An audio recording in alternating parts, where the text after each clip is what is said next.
será predicado este evangelio en todo el mundo, y entonces vendrá el fin.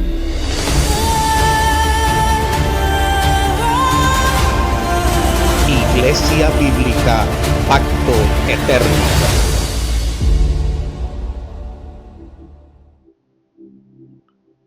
Gloria a Dios. Saludamos a todas las personas que se conectan con nosotros en nuestras redes sociales, en nuestro canal de YouTube de la Iglesia Bíblica Pacto Eterno.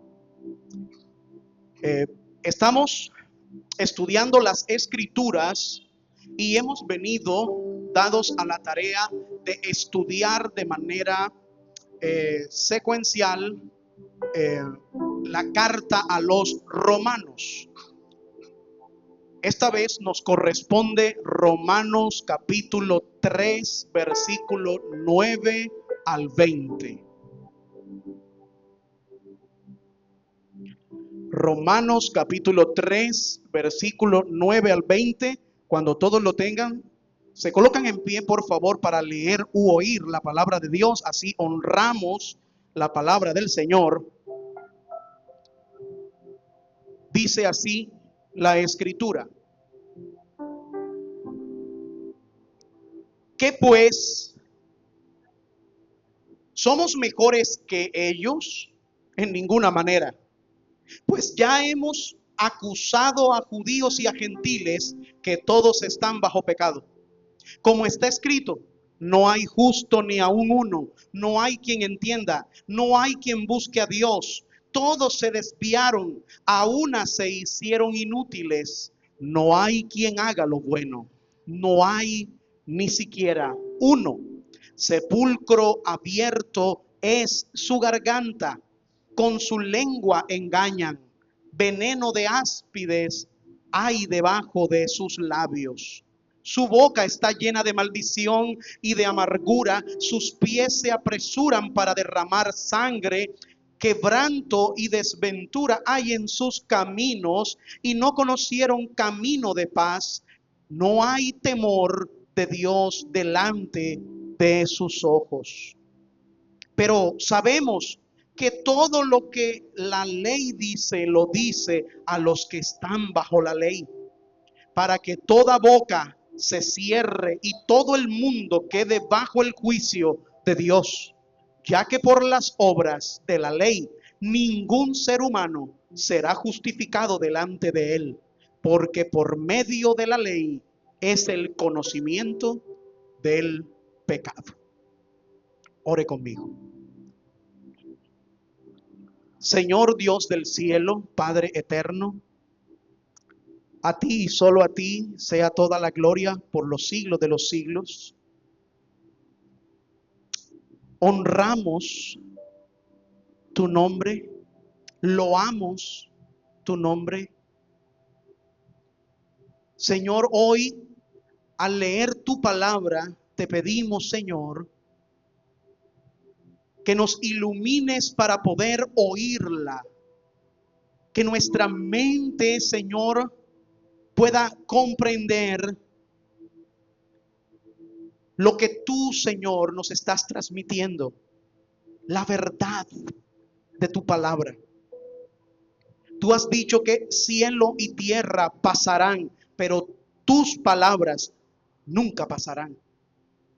Por lo tanto, Señor, te pedimos que nos santifiques hoy mucho más y sigas, Señor, tallando la imagen de Cristo en nuestras vidas. Ayúdanos a comprender, Señor, lo que hoy nos traes a través del mensaje de tu divina palabra. Señor amado, transforma nuestras vidas en el nombre de Jesús, cada día más a la imagen de Cristo. Sabemos que hemos sido justificados de manera automática desde el momento del nuevo nacimiento. Pero queremos, Señor, que tu obra santificadora sea permanente en nuestra vida. Y te lo pedimos, Señor. en el nombre de Jesús. Amén y amén. Tomen asiento. El sermón de hoy lo he titulado No hay justo ni aún uno. No hay justo ni aún uno. Todos sabemos que el autor de esta palabra es el apóstol Pablo, y su propósito fue mostrar la condenación universal del pecado, tanto para los judíos como para los gentiles, y preparar camino para la revelación de la justicia de Dios por medio de la fe.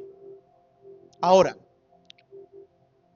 el apóstol Pablo en esta sección de su carta de Romanos lleva a un punto culminante en toda la exposición que él viene dando desde que comenzamos, desde Romanos capítulo 1, que ya la comenzamos hace varias semanas. Aquí él da una estocada final concluyente a el punto que él viene tocando acerca del pecado universal. Y después de él haber mostrado la culpabilidad de los gentiles, acuérdese que cuando la iglesia de Roma estaba conformada tanto por una comunidad de judíos como de una comunidad de gentiles, entiéndase gentiles, personas pertenecientes a otros pueblos que no eran judíos. Y por ende aquí eran los griegos. Obviamente, los judíos eran personas religiosas que tenían toda la investidura de mantener los oráculos del Señor, o sea, las profecías y lo que Dios había dicho por los profetas. Y por supuesto ellos se sentían en un alto grado de preferencia delante de Dios, solo por ser judíos y por ser religiosos. Y aquí Pablo empieza a decir y a demostrar desde el versículo 1, desde el capítulo 1, versículo 18 hasta el 32, que los gentiles no tienen excusa delante de Dios y que ellos están bajo pecado. Y acuérdense que hice la ilustración de que mientras Pablo le decía esto a los gentiles, los judíos estaban diciendo, es verdad, tiene razón, así nos pasa a muchos que cuando están regañando a otro por algo, nosotros venimos y decimos, se lo merece, es cierto, se lo merece, fulano es tal cosa, sí, es verdad, es orgulloso, sí señor, es orgulloso. Y somos fáciles para ver las cosas en otros, pero difíciles para ver las cosas en nosotros mismos. Es más, tratamos nosotros muchas veces, el ser humano trata de evadir el tema de juzgarse a sí mismo, pero es experto para juzgar a otro. Por eso Cristo lo dijo fácilmente, ¿verdad? ¿Te acuerdas a los fariseos? Ustedes son fáciles para mirar la viga, para mirar la paja en el ojo de su hermano, pero no se miran la viga que tienen en el de ustedes. Ahora, una vez culmina Pablo de decir que los gentiles están bajo pecado, se voltea para los judíos y para los moralistas y les dice a ellos, ustedes también. Y no creas que tú por ser judío eres más especial y no estás bajo condenación de pecado. ¿Se acuerdan que estudiamos la semana pasada donde el judío respondía, Pablo hacía una especie de preguntas-respuestas y el judío, adelantándose a la pregunta del judío diciendo, si tenemos la circuncisión, entonces ¿de qué sirve? ¿De qué sirve? Porque ellos pensaban que por mero linaje ellos podían recibir salvación. Pero resulta que el apóstol Pablo les dijo, tú no recibes salvación por tu linaje, porque Dios puede levantar hijos a Abraham aún de las piedras. Y esto es para hacer aplicación inmediata. Esto es para las personas que dicen, bueno, es que yo no soy cristiano, pero mi mamá sí lo es. Bueno, y tu mamá es tu mamá delante de Dios, y tú eres tú. Y tu mamá va a dar cuenta a Dios por ella, y tú a Dios por ti. Y nadie estará el día que tú te enfrentes al Señor, nadie estará a tu lado para defenderte. Nadie. Ahora el apóstol Pablo reúne todas las piezas de su argumento y las resume y las concentra en una sola cosa. ¿Cuál es? Todos están bajo pecado. Todos están bajo pecado. Vamos, lea conmigo el versículo 9. Dice, ¿qué pues? ¿Somos nosotros mejores que ellos? En ninguna manera. Pues ya hemos acusado a judíos y a gentiles que todos están bajo pecado. Esta es la declaración más devastadora sobre la condición humana jamás escrita alguna vez. Pablo actúa como un fiscal divino, citando múltiples pasajes del Antiguo Testamento para mostrar que no hay excepción de personas, que nadie se escapa, que nadie es justo. ¿Qué razón que dice la Escritura? Maldito el hombre que confía en el hombre. Porque mi hermano, bien vestidos todos parecemos bonitos. Peinaditos todos parecemos una mansa paloma. Maquilladitos, calladitos, bien portaditos, todos parecemos buenos. Pero solamente basta con una mirada al corazón del ser humano para saber la maldad que hay en el corazón humano. Solamente basta. Y por eso lo dice la Escritura. La Biblia dice que perverso es el corazón más que todas las cosas. ¿Y quién lo conocerá? Solo el Señor. Ahora, Martin Lloyd-Jones decía acerca de Romanos 3, versículo 9 al 20, que es el veredicto final del juicio de Dios sobre la raza humana. Y es verdad. Mi hermano, antes de oír el evangelio de gracia que va a estar, que lo vamos a empezar en el próximo sermón, en el próximo domingo, que comienza con Romanos 3, versículo 21, antes de entrar al evangelio de la gracia, debemos escuchar el veredicto sobre el pecado. O sea, solo cuando comprendemos nosotros nuestra ruina espiritual, valoramos nuestra redención. Solo cuando comprendemos eso. Por esa razón es que cuando vamos a compartir el evangelio a personas que se creen buenas, sencillamente ellos no alcanzan a comprender ni agradecer su propia o la redención que vino el Señor a dar a sus hijos, porque se creen buenos. Y por lo general nosotros creemos que el evangelio es algo como para ser predicado a lo peor de la sociedad. Entonces viene y dice, ay, ese fulano no es un más ratero, eso se robaba de cuánta cosa, mi hermano, eso robó en todos los barrios de la ciudad.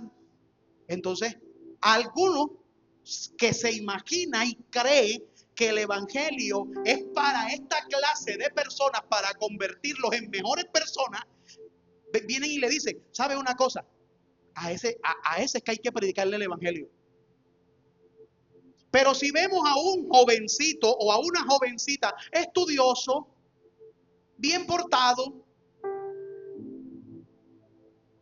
bien educado, sin vicio, creemos que el evangelio, pues bueno que lo conozcas, pero no es como que tan eficaz, como tan necesario como para predicárselo con tanto ahínco como sí se le debe predicar a el criminal.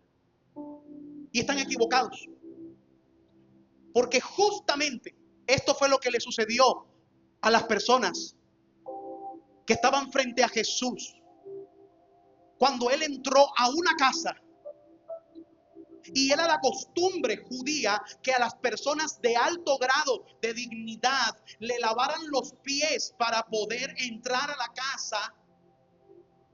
Y a Jesús nadie se los lavó. Y él estaba allí sentado, predicando, enseñando, pero una mujer de reputación dudosa llegó y se postró ante Jesús. Lloraba, regaba con sus propias lágrimas los pies de Jesús y con los cabellos de ella secaba los pies de Jesús. ¿Cuál era la actitud? Los fariseos, los religiosos, lo que hicieron fue juzgar a Jesús, diciendo, si este hombre fuera un profeta verdadero, así, o supiera quién es la mujer que lo está tocando.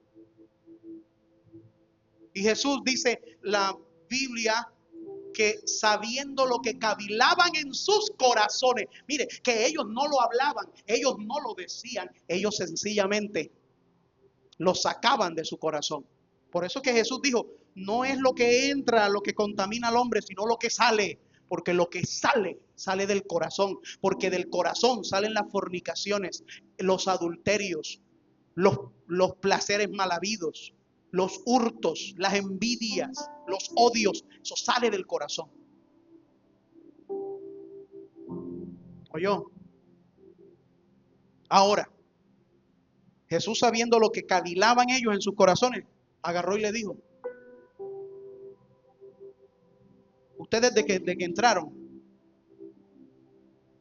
desde que yo entré, ninguno me ha lavado los pies. Y esta mujer desde que yo llegué no ha dejado de enjugar mis pies con sus cabellos, de secarlos con sus cabellos y de limpiarlos con sus propias lágrimas. Por lo tanto digo que sus muchos pecados le son perdonados. Claro, y el religioso. Y él dijo esto que es trascendental: al que mucho se le perdona, mucho ama. Ahora, ¿cuál era el problema de estas personas? Que ellos consideraban que tenían menos pecado que la mujer que estaba tocando a Jesús. Y cuando nosotros creemos que somos buenos frente al evangelio de Dios, nunca vamos a valorar a Dios. Nunca vamos a valorar el evangelio y nunca vamos a comprender qué es lo que Cristo hizo por nosotros. Hasta que nos veamos como en un espejo. Hasta que veamos nuestra vida y seamos sinceros y digamos, este corazón es perverso. Porque lo dice la Biblia y porque usted también lo sabe y porque yo también lo sé. Porque una cosa es lo que hemos construido por parte de otros y otra cosa es lo que nosotros sabemos de nosotros mismos. Amados,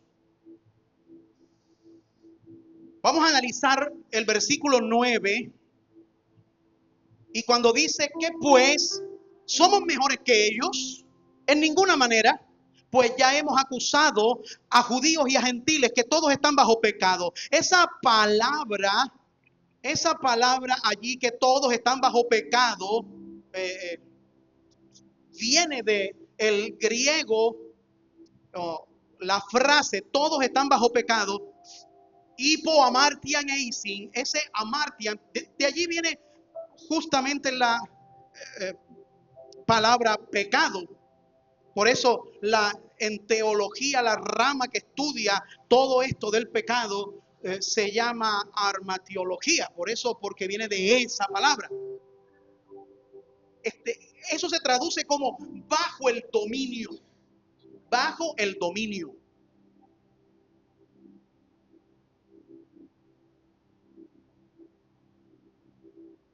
Y todos aquí, todos hemos sentido lo que es estar bajo dominio. O sea, estar bajo dominio, ¿qué es? Que tú no tienes voluntad frente a algo. Y una de las cosas de las que no se tiene casi voluntad, ¿de dónde? En el pecado.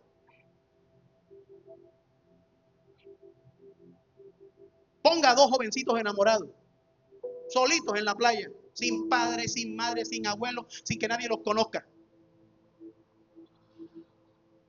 Y se ponen a orar. Se ponen a leer la Biblia. No, hermano. Y que se gusten. ¿Puede la Biblia decir por consejo de Dios lo que es la voluntad de Dios? Y que la voluntad de Dios es que sea honroso el lecho sin mancilla. ¿Qué quiere decir eso? Pues que cuando lleguen al matrimonio no se haya mancillado el lecho del matrimonio. Que lleguen a conocerse y a intimar en el matrimonio.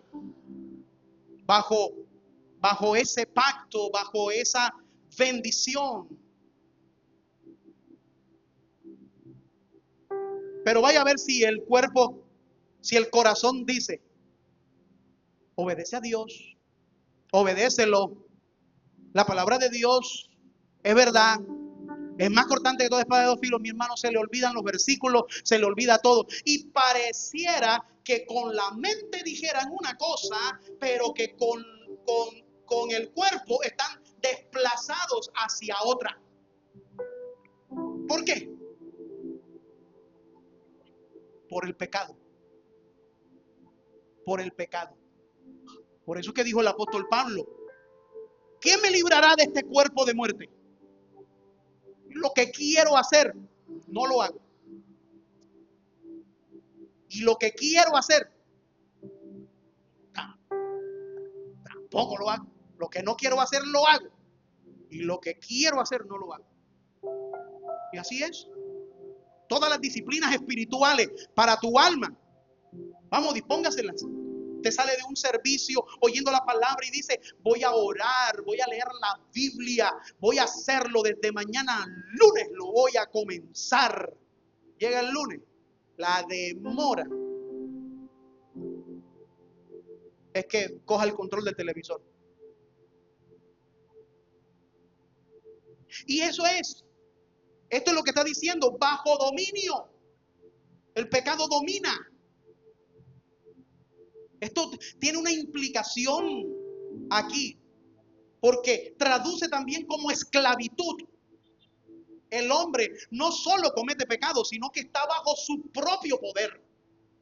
Juan 8:34, léalo conmigo. Juan 8:34 dice lo siguiente.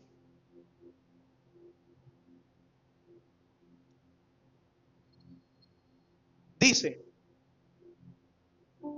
Jesús le respondió: de cierto digo, que todo aquel que hace pecado, esclavo es del pecado. Así sencillo. Y cuando tú notas esto, tú dices, bueno, entonces yo no cometo pecado para no ser esclavo del pecado. El asunto es que tienes que resolver este dilema. ¿El ser humano peca porque es pecador o el ser humano es pecador porque peca? Si tú dices el ser humano es pecador porque peca, entonces quiere decir que nace sin pecado, sin inclinación al pecado, y una vez decide por el pecado es pecador. Pero eso no es lo que dice la Biblia. La Biblia dice que nacemos bajo pecado. Mi hermano, cuando usted coloca a dos niños y no los educa ni para el bien ni para el mal, ¿qué es lo que se desarrolla? ¿El bien o el mal? El mal. Usted no tiene que enseñarle a los niños a hacer el mal, lo hacen por sí solos. Usted tiene que enseñarles a los niños a hacer el bien, porque es lo que está en contra de su naturaleza. Ahora, me asombra porque el apóstol Pablo aquí se incluye diciendo que pues nosotros somos mejores. Cuando él se incluye a sí mismo, está diciendo a los judíos, incluye a los judíos religiosos y a todo el mundo. Porque Pablo no está en plano de acusación a otro. Él dice, ¿son mejores pues? No. ¿Somos mejores que ellos? Tampoco. Él se mete a sí mismo. Se incluye. Pablo destruye todo sentido de espiritualidad superior, de superioridad espiritual. Y amado, la Biblia lo encierra claramente. Todo lo encerró la escritura referente al pecado. Lea conmigo Gálatas 3.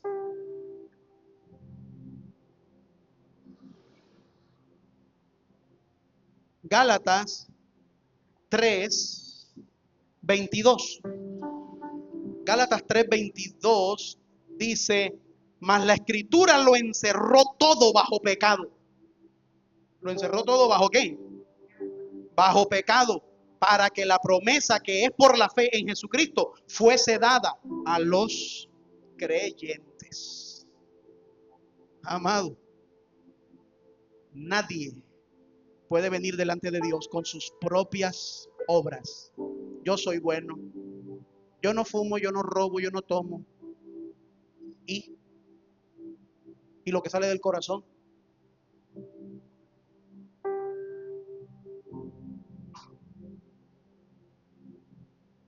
Porque es ahí donde está su mayor problema, nuestro mayor problema. Versículos 10 al 12 dice, como está escrito, no hay justo ni aun uno, no hay quien entienda, no hay quien busque a Dios. Todos se desviaron, a una se hicieron inútiles, no hay quien haga lo bueno, no hay ni siquiera uno. Aquí Pablo está citando realmente al Salmo 14, porque eso lo está diciendo, eso es una palabra que está en la escritura. Pablo está citando el Salmo 14 del versículo 1 al 3 y está citando el Salmo 53. O sea, Pablo está recordando en su carta la condición humana, pero no se la está inventando él. No es una nueva revelación, es algo que Dios nos ha venido diciendo desde el Antiguo Testamento. Aquí el énfasis es total. Ninguno es justo. Ninguno es entendido. Y no hay ninguno que busque. Y eso es tremendo allí. Porque encierra la totalidad del ser humano. La mente, no hay quien entienda. La voluntad, no hay quien busque. Y la esencia, no hay nadie que sea justo. Ahora, ese verbo descrito en el versículo En el versículo 12 desviaron. Ese verbo eclino significa salirse del camino. Es como cuando hace alusión a la oveja descarriada en Isaías 53. ¿Se acuerdan de Isaías 53? Del el pastor que va tras la oveja descarriada. ¿Cuál es la oveja descarriada? La que se van todas las ovejas por un camino siguiendo al pastor y esa oveja se va por otro. Obviamente, la oveja que se sale de la manada, entonces se descarría, presa del enemigo queda. ¿Y qué hace el pastor? Porque bueno, a las ovejas del Señor no se las come el, el lobo, no se las come el león. Mi hermano, eso sí lo tenemos claro. El que persevera por nosotros es Dios. Y las ovejas del Señor, las que son ovejas del Señor, oyen su voz y le siguen. Y cuando tienen un tiempo en el que esas ovejas se desvían del camino por alguna tontería, porque les ganó la carne en algún momento, su naturaleza, el pastor las busca y no las encuentra muertas, las halla y se las lleva y las conduce al redil. El que es de Dios, no, el que es de Dios, no dejará de ir al cielo. El que es de Dios no dejará de ir al cielo. Amados, este triple no hay, porque ahí lo dice, ahí dice, no hay justo uno, ¿verdad? No hay ni aún, no hay quien entienda y no hay quien busque.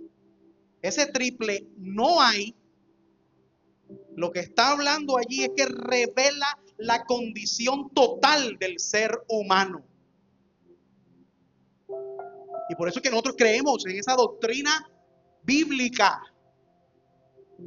la doctrina de la depravación humana. El ser humano no es una personita buena que hace cositas malas, no, señor. El ser humano es alguien malo que hace cosas buenas. Eso son cosas diferentes. Ay, que yo hago cosas buenas. Yo conozco personas que hacen cosas buenas. Ok, ese es un malo que hace cosas buenas. Pero yo hago cosas buenas. Yo levanto al viejito cuando se cae. Si a alguien se le cae una moneda, yo se la doy. Yo no me robo nada de ninguno. Ok, eres un malo que está haciendo cosas buenas. No eres un bueno que de vez en cuando hace cosas malas. Son cosas diferentes. La Biblia dice que no hay justo, ni aún uno. ¿Se acuerdan de aquel hombre, el joven rico que se le presentó a Jesús y le dijo, maestro bueno? Y Jesús, no para refutar lo que él decía, sino para hacerlo caer en cuenta de lo que estaba diciendo, le dijo, ¿por qué me llamas bueno si bueno solo es Dios? Ahora, versículo 13 al 14, dice, sepulcro abierto es su garganta, con su lengua engañan, veneno de áspides hay debajo de sus labios, su boca está llena de maldición y de amargura. Aquí cuando está diciendo esto, Pablo usa una cadena de citas también. Cita a Salmo 5:9, cita a Salmo 143 y al Salmo 10:7. Esa metáfora de sepulcro abierto. Usted se imagina solamente, logre imaginarse lo que significa eso.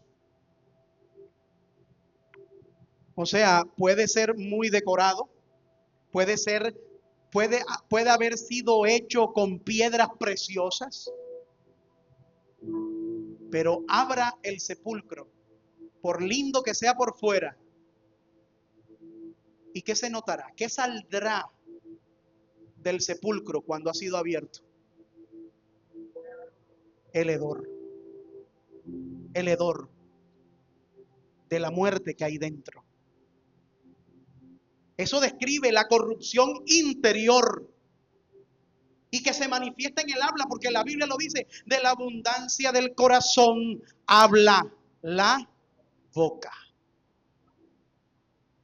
Por eso es que la Biblia dice que vuestras palabras sean sazonadas con sal. Usted no se da cuenta que cuando nosotros hablamos y hablamos a las personas inconversas, nos miran raro y dicen, ay, pero ya deja de hablar así, que parece, ay, no sé, me fastidia. Eso todo el tiempo es gloria a Dios, gracias a Dios, bendito sea el Señor. Si Dios lo quiere, si Dios quiere, hacemos esto. Ay, ya, o sea, tú dices sí o no, pero ¿por qué tienes que mencionar tanto a Dios en tu boca? Pues bueno, la Escritura lo dice. Hablad entre vosotros con cantos, con himnos y con salmos, con salmos, con himnos y con cánticos espirituales. Que vuestra palabra esté sazonada con sal. ¿Qué está diciendo eso? Bueno, la Escritura. Lo que preserva es la Escritura. El pecado afecta la lengua. Santiago capítulo 3, versículo 6, habla de la lengua y dice que es un miembro pequeño, pero que está inflamado por el infierno. Y como obviamente está conectada la lengua con el corazón, usted dice, la lengua. No, se equivocó el pastor, porque no estoy hablándolo anatómicamente, estoy hablándolo teológicamente. De la abundancia del corazón habla ¿qué? La boca. La lengua, mi hermano, está conectada directamente ¿dónde? Con el corazón. Y mire lo que dice Santiago 3. Mire lo que dice Santiago 3, 6. Santiago 3, 6.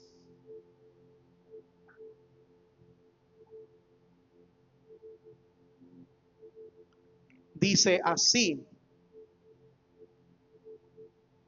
Y la lengua es un fuego, un mundo de maldad. La lengua está puesta entre nuestros miembros y contamina todo el cuerpo e inflama la rueda de la creación. Y ella misma es inflamada por el infierno. Porque toda naturaleza de bestias y aves y de serpientes y de seres del mar se doma y ha sido domada por la naturaleza humana. Pero ningún hombre puede domar la lengua, que es un mal que no puede ser refrenado, llena de veneno mortal. Con ella bendecimos al Dios y Padre, y con ella maldecimos a los hombres que están hechos a la semejanza de Dios.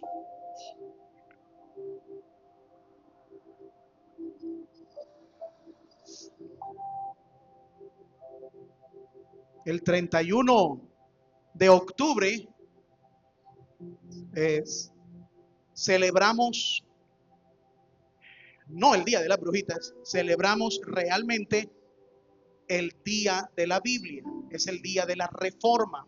El 31 de octubre fue un 31 de octubre de 1517 donde Martín Lutero clavó las 95 tesis en la catedral, en las puertas de la catedral de Wittenberg, comenzando la Reforma protestante. Y como una conmemoración a ese hecho que llevamos 508 años celebrando este suceso, viene y publiqué y viera que me escriben personas a ofenderme. Bueno, ya usted sabe de dónde viene. Si llaman ustedes los protestantes son tal, porque yo coloqué Día de la Reforma protestante. Entonces me llamaban protestonto y me decían de cuántas barbaridades.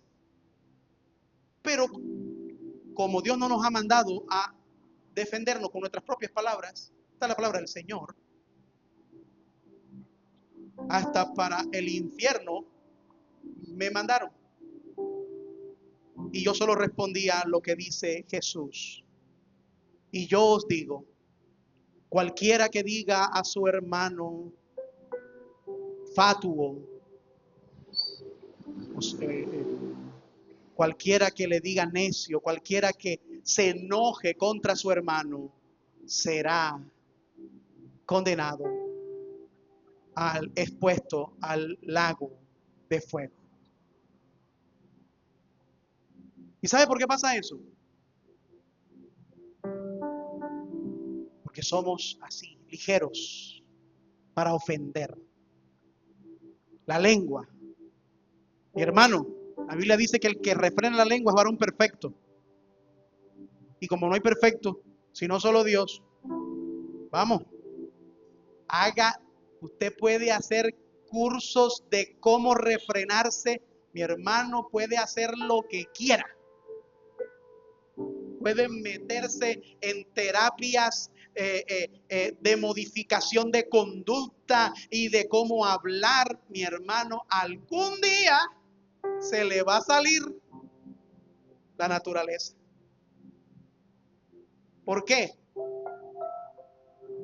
Porque así es lo que es el ser humano. Por eso el cristiano debe conocer su propia realidad para saber que la manera en la que mejora el ser humano cada día es mediante la santificación del Espíritu, y eso solamente se puede hacer por medio de la palabra de Dios.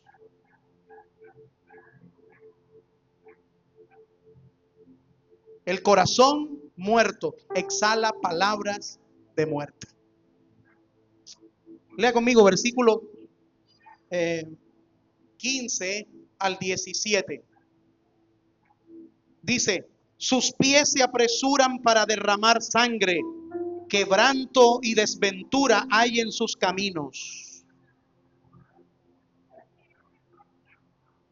y no conocieron camino de paz.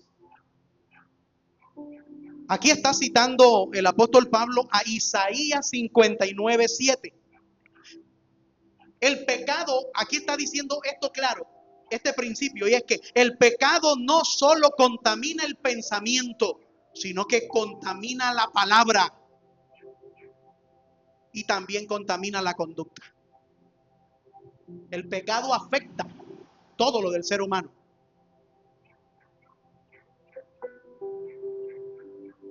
Que no vaya a creer que el pecado le va a afectar nada más intelectualmente en sus pensamientos y que le va a afectar en sus emociones. No, el pecado contamina todo lo del ser humano. Y por eso es que digo siempre a todos, la manera correcta de vivir para el Señor es sujetándonos a su palabra. A su palabra. Amados, este término eirene, que se traduce como paz, indica armonía con Dios y con los hombres. Hermano, no hay paz fuera de Dios. No hay paz. Búsquela. El Señor Jesús lo dijo: mi paz os dejo. Mi paz os doy. Y yo no la doy como el mundo la da. Eso quiere decir que el mundo trata de simular una paz, que trata de dar una paz. Hay gente tratando de encontrar la paz en la estabilidad económica. No la hay. Hay gente buscando la paz en los títulos universitarios. No los hay. Hay gente buscando la paz mudándose a un barrio de la ciudad donde sea un barrio con todos los estándares de los altos estratos. No vas a encontrar la paz. Hay gente buscando la paz con una multitud de amigos sinceros y se pasa buscando amistad sincera toda su vida. No vas a encontrar la paz. Hay gente que quieren buscar la paz diciendo yo soy un ser libre, me voy a comprar una moto y voy de esas altos cilindrajes, voy a viajar por el mundo. No vas a encontrar la paz. Nada de lo que hagas te va a dar paz, porque el mundo no da paz.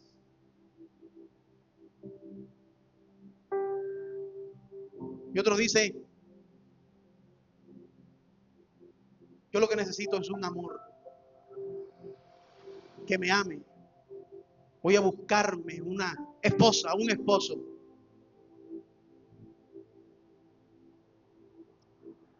Vas a perder la paz. Tampoco vas a tener paz. Tampoco vas a tener paz. El asunto, el asunto, amados. Bueno, analicemos el amor verdadero. Nada más con la primera característica del amor. Dígame usted. Ahora, no quiere decir que no hay paz dentro de la aplicación del amor perfecto de Dios. Claro que sí. Pero el amor es sufrido. Y nosotros asociamos la paz con ausencia de sufrimiento. Pero Dios coloca la paz suya en medio del sufrimiento. Y eso es hermoso. Eso es maravilloso. Un día estaba en un lugar fuera de Colombia predicando, y donde me hospedaron había un cuadro inmenso y decía un título grande, La Paz. Pero yo veía un mar turbulento, terrible, golpeando una roca grandísima. Y ese mar, pero estaba con rayos y de todo. Y yo dije, La Paz. Yo digo, bueno, es que me pareció extraño, ¿no? Y me acerqué. Cuando me acerco al cuadro, me doy cuenta que dentro de la roca había un hueco, y dentro del hueco una paloma. Y yo dije, la paloma está en paz, porque está dentro de la roca, y la roca la protege de la furia del mar. La Biblia lo dice. ¿Quién es nuestra roca? Cristo Jesús. Y estamos en Él. Él es nuestra paz. Él es nuestra paz.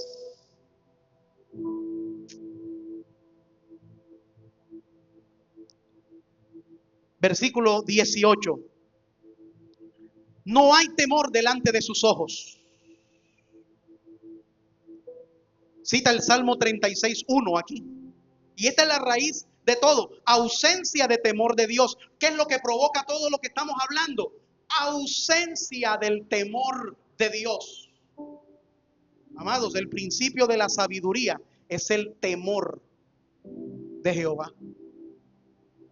No hay persona más ignorante que la persona que no teme a Dios. ¿Sabe por qué? Porque una cosa es ser conocedor y otra cosa es ser sabio. Usted puede ser instruido académicamente, tener maestrías, doctorados, postdoctorados, y ser un analfabeta en asuntos de fe y del Señor. ¿Y de qué le sirve? De nada. De nada. El problema aquí es ¿cuál? Ausencia del temor de Dios. El que es sabio teme a Dios.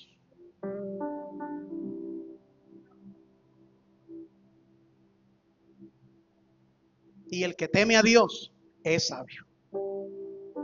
Versículo 19-20 y terminemos. Dice, pero sabemos que todo lo que la ley dice, lo dice a los que están bajo la ley, para que toda boca se cierre y todo el mundo quede bajo el juicio de Dios.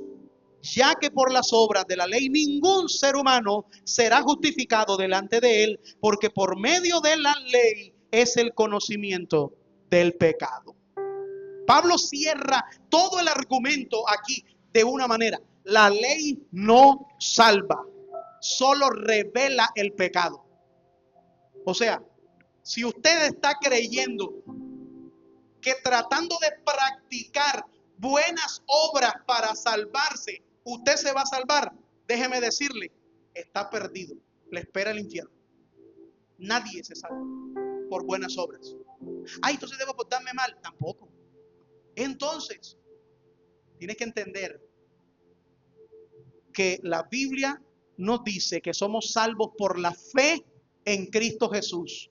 Y las buenas obras no son para salvarnos, sino son el resultado de un corazón que ya ha sido salvo por medio de la fe. Amados,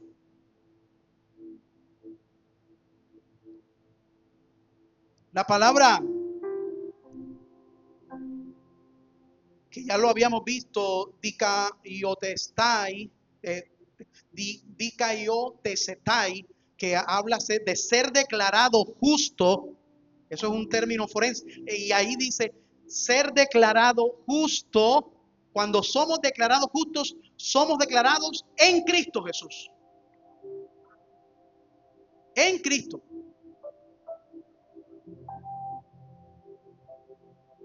Ahora, no somos justos, somos declarados justos. Y declarados justos, ¿por qué?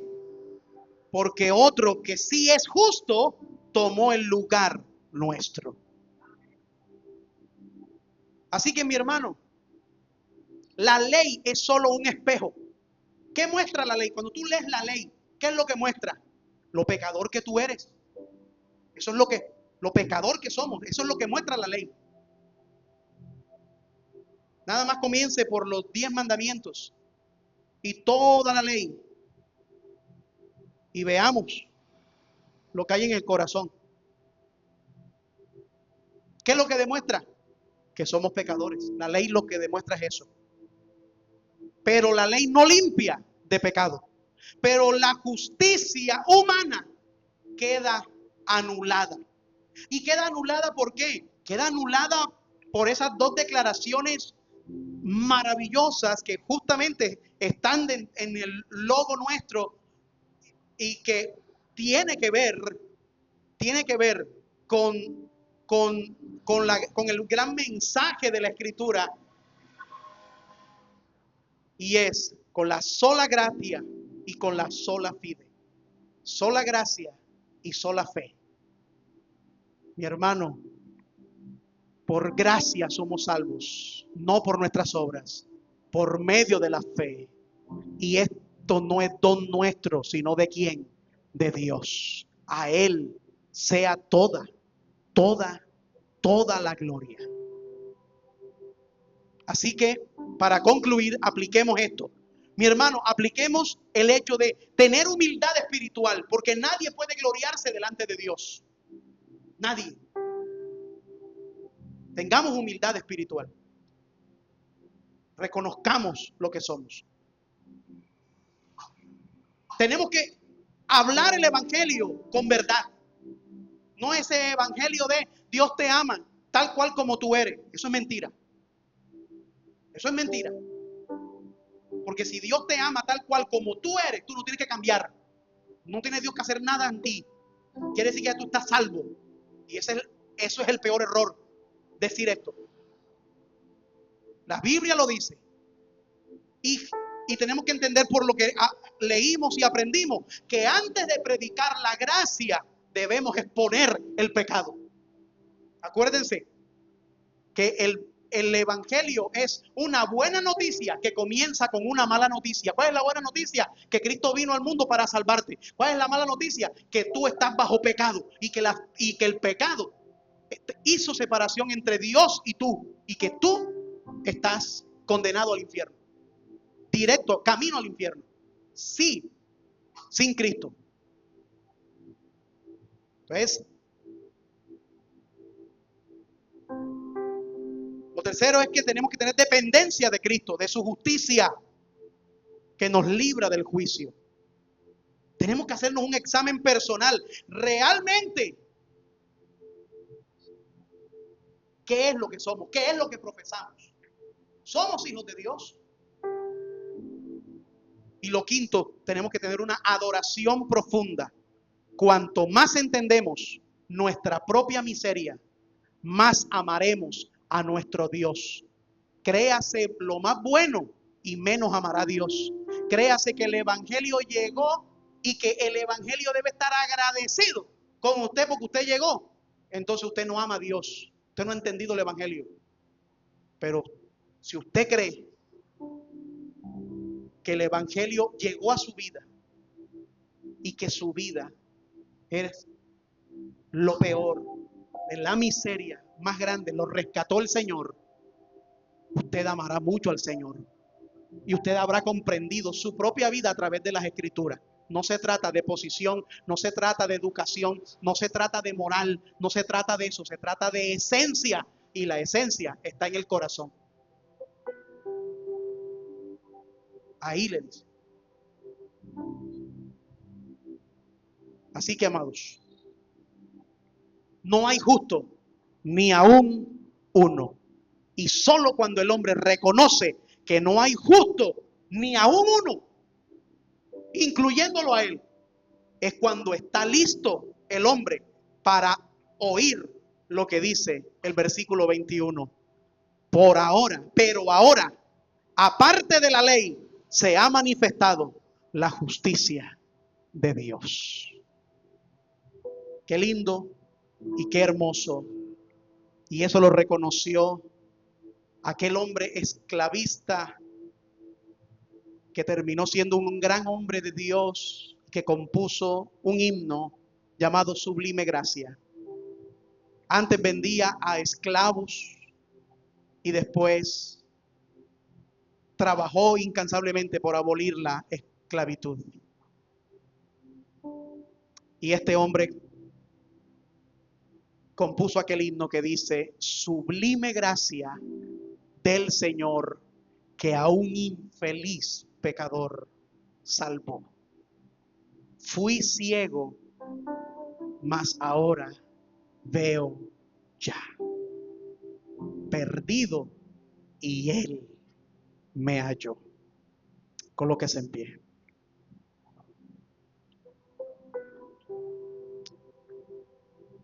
Amantísimo Dios y Padre, te damos toda la gloria y la honra, Señor, solo a ti, por tu bendita palabra. Señor, ayuda a mis hermanos y a todos los que oigan, Señor, la sencillez de este sermón, bajo las limitaciones humanas que haya podido tener para transmitirlo.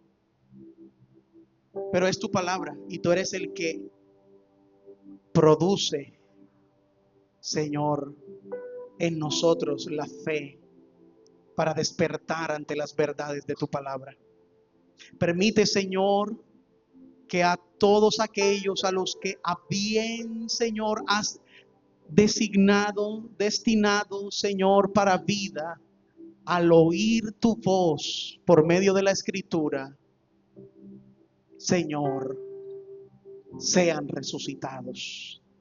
Y a los santos, Señor, al oír tu palabra, tengan más doxología para ti, para dar, Señor, que toda su vida, Señor, sea para darte la gloria a ti por la gran salvación que tú has hecho en sus vidas. Ayúdanos, Señor, cada día. Santifícanos por tu palabra. Te lo pedimos. Perdona nuestros pecados, Señor, y te pedimos, Dios. Y cuando hablo esto, Señor, es para guiar a la persona, Señor, o a personas que me oyen o que estén aquí, Señor, que hoy quieran decirte que perdones sus pecados. Entendemos como iglesia que tú nos has perdonado. Pero a los amigos, a aquellos que no tienen una profesión de fe, a aquellos que no te conocen todavía, pero al oír, Señor, tu palabra, permite que en sus mentes se despierte el evangelio para comprender cuán malos son, cuán apartados de ti están, y que la única solución eres tú. Y Señor, que lo hagan a través de lo que dice la Escritura, que se arrepientan, que pidan perdón hoy a ti, para que les sea concedida la gracia de la salvación. Te damos gracias, Señor, a ti. A ti y solo a ti es la gloria, por los siglos de los siglos.